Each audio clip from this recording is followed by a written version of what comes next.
ৰাইজৰ সহযোগিতা সন্মুখত মোৰ থকা প্ৰতিজন সাংবাদিক বন্ধুক ধন্যবাদ জ্ঞাপন কৰিছোঁ। কমল কলিতা আৰু চন্দন কলিতা সভাপতি আৰু মুখ্য সচিবৰ নেতৃত্বত গঠন হোৱা শতাধিক সৈনিকৰ যোগদানে যি যোগদান কাৰ্যসূচী হৈছে, আমি এই কমিটিখনৰ দীৰ্ঘায়ু কামনা কৰিছোঁ। আপোনালোকে গম পায় যে ছয়গাঁৱত পৰহিদিনা আমি এটা ভিডিঅ' দেখিবলৈ পালোঁ। দুখীয়া নিচলা এগৰাকী ছোৱালীৰ ভগ্নীৰ মাটি বাৰী কাঢ়ি লোৱা এটা আমি ভিডিঅ' দেখিবলৈ পাইছোঁ। মই আপোনালোকৰ যোগেদি আমাৰ সতীৰ্থসকলক এটাই অনুৰোধ জনাম, প্ৰথম কাৰ্যসূচী সেইটো কাৰ্যসূচী হওক। আমি দেখিবলৈ পাইছোঁ যে কিছু সংখ্যক দুষ্ট প্ৰকৃতিৰ মানুহে অসমীয়া ভগ্নী এগৰাকী মাটি বাৰী কাঢ়ি লোৱা দেখিবলৈ পাইছোঁ।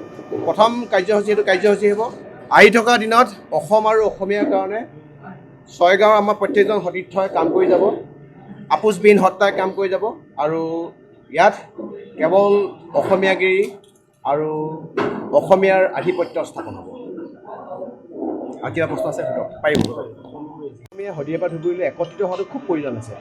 আমাৰ প্ৰথম লক্ষ্য আৰু উদ্দেশ্য হ'ল স্বদেশ আৰু স্বজাতি, অসম আৰু অসমীয়াৰ আমাৰ যি আৱেগ আৰু অনুভূতি, অসমৰ স্বকীয়তা, অসমৰ ঐতিহ্য যাতে কেতিয়াও কোনো কাৰণত বিঘ্নিত নহয়।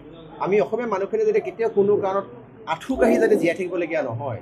বহিৰাগত কিছুসংখ্যক ব্যক্তিয়ে ইয়াতে আহি পেলাই, মই সকলো কথা ক'বলৈ নাযাওঁ, সকলো বিহাৰী বঙালী বেয়া নহয়। ইয়াত থকা বহু বিহাৰী বঙালী মাৰোৱাৰী আছে যিয়ে আমাৰ অসমীয়া হৈ পেলাই আমাতকৈ বেছি অসমীয়া হৈ কাম কৰিছে। কিন্তু কথাটো হ'ল এনেকুৱা ধৰণৰ যে আমি সজাগ আৰু সচেতন হোৱাটো প্ৰয়োজন আছে। নহ'লে কিন্তু আহি থকা দিনত আমাৰ অসমীয়া মানুহখিনিয়ে মেৰুদণ্ড বেকা কৰি জীয়াই থাকিব লাগিব।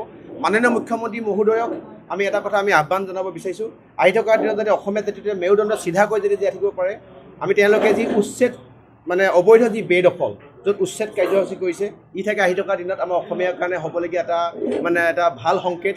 আৰু এটাই কথা, অসমত থকা প্ৰত্যেকজন ব্যক্তি স্বাভিমানে জীয়াই থাকিব লাগিব আৰু এই ক্ষেত্ৰত থিয় হোৱা বিশেষ সংগঠনটো হ'ব বেইল আছিলেন অসম।